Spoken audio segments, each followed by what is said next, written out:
জীবন মানেই যুদ্ধ আর সংগ্রাম। এই পৃথিবীতে আমাদের প্রত্যেকটা জীবের মধ্যে সুখ দুঃখ ভালোবাসা হাসি কান্না সব কিছুই কিন্তু রয়েছে। আর এই সমস্ত কিছু কিন্তু আমরা মেনে নিয়ে নিজেকে নিজের সাথে যুদ্ধ সংগ্রামের মধ্যে দিয়ে যেন সামনের দিকে এগিয়ে যাচ্ছি। জীবনের সবচেয়ে একটা বড় পার্ট হচ্ছে যুদ্ধ আর সংগ্রাম। হ্যাঁ, এই পৃথিবীতে টিকে থাকতে গেলে তোমাকে প্রত্যেকটা পদে পদে যুদ্ধ আর সংগ্রামের সাথেই কিন্তু টিকে থাকতে হবে। তো বন্ধুরা, তোমাদের সকলকে জানাই শুভ সকাল। পায়েল লাইফস্টাইলের আমি পায়েল, আর চলে এলাম প্রতিদিনের মতো আজকে আরও একটা নতুন ব্লগ ভিডিও নিয়ে। আর আজকের এই নতুন ব্লগ ভিডিওতে তোমাদের সকলকে ওয়েলকাম জানিয়ে আজকের ভিডিওটা সকাল থেকে শুরু করলাম। এখন ঘড়ির কাঁটায় 5টা বাজে। ডেলি বৃষ্টি হচ্ছে, তবে আজকে রাতে আর বৃষ্টি হয়নি, তাই ওয়েদারটা বেশ ভালো রয়েছে। সূর্য মামা খুব তাড়াতাড়ি মনে হয় আজকে উদয় নেবে, যেহেতু বাইরের আকাশটা কিন্তু ভীষণ পরিষ্কার রয়েছে। ওদিকে সোনা মাম্মার খেলনাগুলো গুছিয়ে রাখলাম। চলে এলাম কিচেনে। বেডরুমটা মোটামুটি গুছিয়ে নিয়েছি। কিচেনের জ্বালানা খুলে দিচ্ছি। তো দেখো বাইরের পরিবেশটা দেখে দিলাম একদম নিস্তব্ধ, মানে একেবারে সকাল হয়েছে আর কি। সকলে ঘুমিয়ে রয়েছে, বাড়িটা বেশ শান্ত। কিচেনটা দেখো বেশ পরিষ্কার পরিচ্ছন্ন হয়ে রয়েছে। আর রাতে কিন্তু আমি বাসনও ধুয়ে রেখেছি, তবে 2-1টা বাসন কিন্তু এখনো জমে রয়েছে। তো এই বাসনগুলোকে আমি ধুয়ে নেব। এরপর চলে এলাম বেডরুমে। তো এগুলো দেখিয়ে দিচ্ছি তোমাদেরকে। রাত্রিতে গুছিয়ে রেখেছি আলনাটাকে, দেখো। তো আরও একবার আমি এই যে ঝেড়ে নিলাম, কেননা ঘর ঝাড় দেওয়ার ফলে কিন্তু আরও হালকা ধুলো পড়ে ঘরের প্রত্যেকটা জিনিসের উপরে, তাই একটু পরিষ্কার পরিচ্ছন্ন করে নিচ্ছি। আর টেবিলটার উপরটাও দেখো একটু গুছিয়ে নিচ্ছি। আর এই যে ফ্রুট রাখা ঝুড়িটার মধ্যে এখন সোনাদের খেলনা আর সমস্ত মানে মোটামুটি কিছু প্লাস্টিক জিনিস রয়েছে, কেননা ফ্রুট সেরকমভাবে পাওয়া যায় না। আর পাওয়া গেলেও এই ঝুড়ির মধ্যে আজকাল রাখা হচ্ছে না, কেননা এই ঝুড়িটা আমার সোনা মামার এতটাই পছন্দ যে ফ্রুট রাখতেই দেয় না, ওরা নিয়ে খেলতে থাকে। তো যাই হোক, এখানে খেলনা রেখে দিয়েছি। আর দেখো এই যে স্পিকারটা দেখতে পাচ্ছ, স্পিকারটা কিন্তু খারাপ হয়ে গেছে। তো বাবু সারার চেষ্টা করছে, সারতে পারলে ভালো, নালে কিন্তু সোনা মামার খেলনা হয়ে যাবে। তবে স্পিকারটা কিন্তু খুব ভালো ছিল। প্রায় 5 বছর হয়ে গেল স্পিকারটা কিনেছি, একভাবে কিন্তু ইউজ করে। আর আমি গান শুনতে ভীষণ ভালোবাসি। মন খারাপ হলেই কিন্তু আমি গান শুনি, মন ভালো হয়ে যায় আমার। তো সেই কারণে স্পিকারটা খুব ইউজ করা হতো। তবে স্পিকারটা ইদানিং মানে কয়েকদিন ধরে খারাপ হয়েছে আর কি। তো যাই হোক, অনেক দিন হয়ে গেছে, খারাপ হলে আবার নতুন একটা কিনতে হবে আমাকে। তবুও সারার চেষ্টা করছি, সারতে পারলে আর কিনবো না। তো ওদিকে সকালের বাকি সমস্ত কাজ করে নিলাম, দেখতেই পেলে। এরপর আমি একেবারে ফ্রেশ হয়ে চলে এলাম বাইরে। সকালে খুব একটা বেশি জামা কাপড় ছিল না আজকে। ডেলি কিন্তু অনেক জামা কাপড় ধুতে হয় আমাকে, তবে কালকে বেশ রৌদ্র দিয়েছিল, তাই প্রচুর জামা কাপড় ধুয়েছিলাম। আর সেগুলো মোটামুটি শুকিয়েও গেছে, তাই আজকে খুব একটা জামা কাপড় ছিল না। তাই যে 2-1টা জামা কাপড় ছিল সেগুলোকে মোটামুটি দেখো ধুয়ে নিয়ে এখন আমি বাইরে মেলে দিচ্ছি। এখন জানো তো কটা বাজে? 6:30। এখনই কিন্তু প্রায় বেশিরভাগ মানুষ ঘুমিয়ে রয়েছে এই বাড়িতে।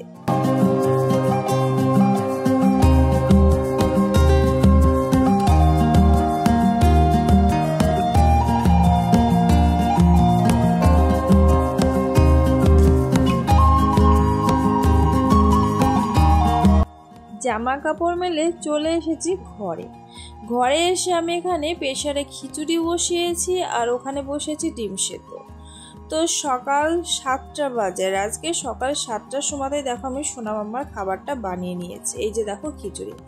ব্যাপারটা হচ্ছে আমার সোনু ঘুম থেকে উঠে গেছে। সোনু অনেকটা আগেই উঠেছে, প্রায় 6:30টার দিকে, যে সময় আমি জামা কাপড় মেলে দিচ্ছিলাম। তো ওকে দেখে আমি তাড়াহুড়ো করে খাবারটা বসিয়ে দিয়েছি, কেননা দুধটা মোটামুটি 7:45টার দিকে দিতে আসে। তো সেই কারণে ভাবলাম সকালে আমি খিচুড়ি আর ডিম সেদ্ধটা ওদেরকে আগে খাইয়ে দিই। তবে মাম্মা ওঠেনি, সোনা উঠে গেছে। তো সোনার মতো দেখো এই যে খাবার রেডি করে নিলাম। তো এখন আমি সোনাকে খাইয়ে নেব। আমি একজন হাউস ওয়াইফ, আমার কত দায়িত্ব, তাই না? কিন্তু বাইরে যারা কাজ করে তারা ভাবে হয়তো হাউস ওয়াইফরা কোনো কাজই করে না। আমাদের কাজটা কাজের মধ্যে ধরাই হয় না অ্যাকচুয়ালি। ঘরের সমস্ত কাজ করে এই যে সোনাকে খাইয়ে দিয়েছি, এবার দেখো সোনাকে একটু পড়াতে বসেছি। আর এই বইটা দেখতে পাচ্ছ, এটা ক্লাস নার্সারির বই। তো সোনা মাম্মাকে অ্যাডমিশন করাবার কয়েক মাস বাকি আছে। তো আমাদের এখানের একজন ফ্যামিলি রয়েছে, তো তার মেয়ের বই এটা, মানে তো সে এখন ক্লাস KG1-এ পড়ে, তার আর এই বইটা লাগবে না, এখন নতুন বই পেয়েছে। তো ওর মা বলেছিল যে বইটা নিয়ে আসতে, আমার সোনা মাম্মাকে পড়াতে পারবো। তো আমি তাই মানে সেই সুযোগটা ছাড়িনি, বইটা নিয়ে চলে এসেছি। আর সোনু দেখো পড়তে বসে। এটা কি বলে? এটা তারপরে বি, হ্যাঁ, সি, আর বি এর পরে সিতে যেতে হয় বাবা, বি। ডি, ডি ক্যাট না, ডি এ ডল আর ডাক, ডগ।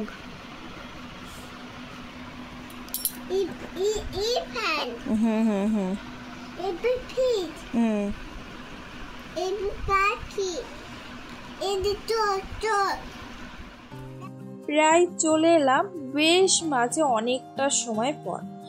অনেক কিছু করেছি মাঝখানে। সোনা আবারও ঘুমিয়ে পড়েছে, মাম্মা উঠেছে, মাম্মাকে খাইয়েছে। বুঝতে পারছো আমার কতটা দায়িত্বের আর কাজের কোনো শেষ নেই আমাদের।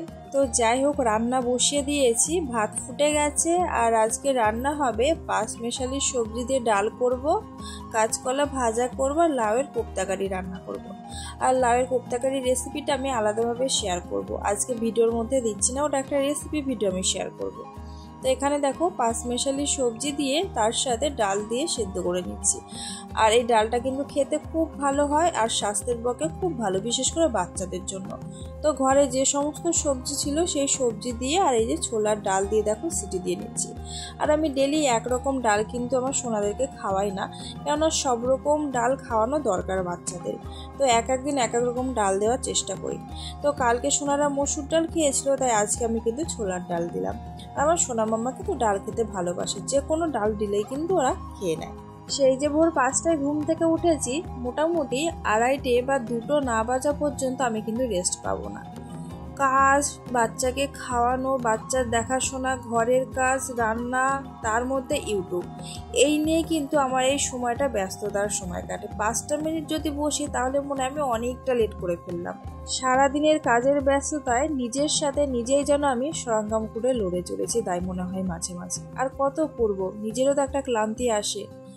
তবে একদিন হয়তো রেস্ট নিলে মনে যেন না, পরের দিন আর রেস্ট নেওয়া যাবে না, আমাকে আবারও আমার নিজের কাজে লেগে পড়তে হবে। তাই নিজেকে বুঝিয়ে নিই যে না, এটাই আমার এখন কাজ, এটাই আমাকে করতে হবে, এটাই আমার সব থেকে বড় দায়িত্ব। এটা মাথায় নিয়ে কিন্তু আমি সংসারের কাজে কিন্তু লেগে পড়ি। ডেলিভারির পরে সেরকমভাবে খুব একটা কিন্তু আমি রেস্ট পাইনি, যেহেতু কোয়ার্টারে ডেলিভারি করানো হয়েছিল, বাড়ির থেকে মা ছিল। তো টুইন বেবি, বুঝতে পারছো কতটা কষ্ট আমি ওই দিনগুলো পার করে এসেছি। প্রচণ্ড কষ্ট করেছি একটা সময় আমি সোনাদের নিয়ে। আজ হয়তো আমি একা বেশ দিন কাটাতে পারছি 2 বাচ্চাকে নিয়ে, কিন্তু সেদিন আমি একা থাকতে পারতাম না। বাড়ির মানুষ আমাকে হেল্প করেছে, কাজের মাসিও নিয়েছিলাম, হাজব্যান্ডের হেল্প, সব মিলিয়েই দিনগুলো পার করে এসেছি। তার সাথে আমার নিজের কষ্ট, সব কিছু মিলিয়ে আজকে মোটামুটি ভালো আছি। তার মধ্যে নিজের ব্যস্ততা, নিজের কাজ, নিজের সাথে নিজের লড়াই, এই নিয়েই আমার দিন চলছে। তো যাই হোক বন্ধুরা, অনেক কথা শেয়ার করে ফেললাম তোমাদের সাথে। এদিকে ভাত দেখো রান্না হয়ে গেছে, ভাতের ফ্যানটাও আমি ছড়িয়ে নিই। আর ওদিকে ওই যে দেখছো প্রেসার কুকারে ডালটা সেদ্ধ করতে বসিয়েছি, অনেকটা সময় হয়ে গেল, এখনো সিটি দেয়নি। জানো তো বন্ধুরা, ওনার অবস্থা বড্ড খারাপ। অনেক দিন তো হলো, আর কতদিন আমাকে সময় দেবে বলো? অনেক দিন ধরে কিন্তু আমাকে হেল্প করছে। উনিও কিন্তু নিজের সংগ্রামের পথে চলার রাস্তায় এখানেই শেষ করে দিচ্ছে।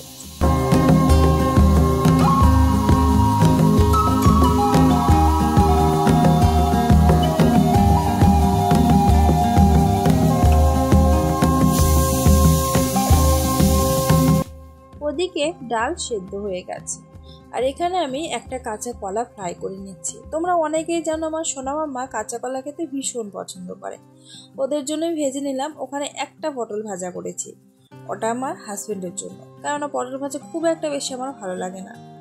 তারপরে এই যে দেখো কড়াইয়ে তেল দিয়ে দিলাম। এখন কিন্তু আমি কড়াইয়ে জিরা ফোড়ন দিয়েছি তেলে। আর ওই যে মশলা করেছিলাম কোপ্তা কারির জন্য আদা জিরে টমেটো দিয়ে, সেই মশলা সামান্য একটু আমি ডালে অ্যাড করলাম।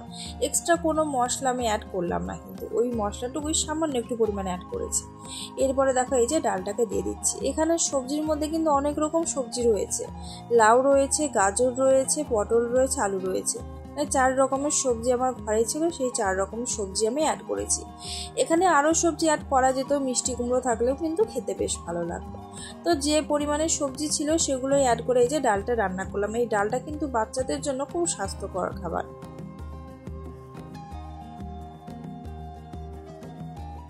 তো বন্ধুরা এই যে দেখো ডাল রান্না কিন্তু কমপ্লিট হয়ে গেছে। আর ডাল রান্নার পরে আমি কিন্তু লাউয়ের কোপ্তা কারি রেসিপিটা রান্না করেছি। আর আমি কিন্তু এখানে ভিডিওর মধ্যে কোনো অংশও তুলে ধরিনি, জাস্ট লাস্টের পজিশনটুকু একটু তোমাদেরকে দেখিয়ে দিলাম। এটা একটা আমি রেসিপি ভিডিও বানিয়েছি, সেখানে তোমরা দেখতে পাবে। তো চলো বন্ধুরা, ভিডিও শেষের পর্যায়ে চলে এসেছে। আজকের ভিডিও এখানে শেষ করব। পুরো ভিডিও কেমন লাগলো অবশ্যই কমেন্টে জানাবে। দেখা হবে নতুন কোনো ভিডিওর সাথে। ততক্ষণ তোমরা ভালো থেকো, সুস্থ থেকো বন্ধুরা। টাটা।